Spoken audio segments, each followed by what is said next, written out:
I'm gonna show you all how I make tea. Like I don't have a coffee maker, so I make it this way. I got 12 bags of tea. I tied them all together. Got half a cup of sugar, and I got this water. It doesn't matter if it's boiling yet. It just needs to be hot so I can melt this sugar. So we just put that in there, and you gotta stir it up. You don't want it to just sit on the bottom. You stir it up, and it'll get clear in a second.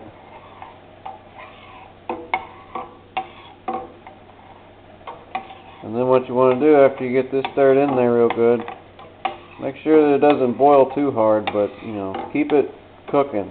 When I get that sugar caramelized in with the water or whatever, that's going to make the tea taste better.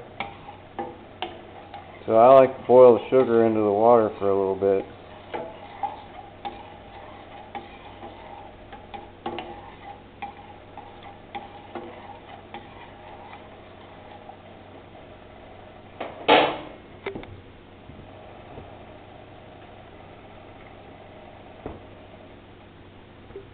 So yeah, I'm just sitting here waiting on this tea, right?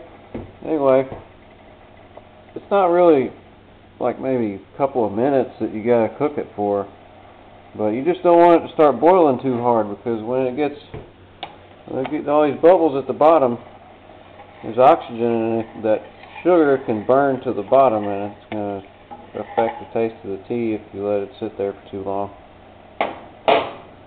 So I can't stop messing with it anyway. When I'm cooking tea, anyway, just a couple of minutes, and then you're going to throw these in there, and then switch them around a little bit.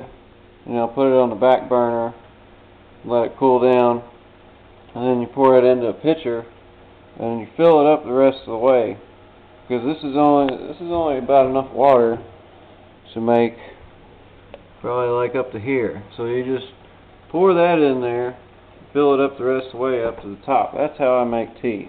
But you gotta cook that sugar into the water, because it's just gonna make it taste better than if you just dump it into the water and stir it in.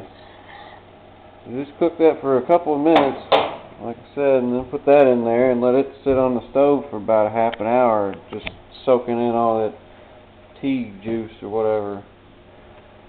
Anyway, that's how I make tea.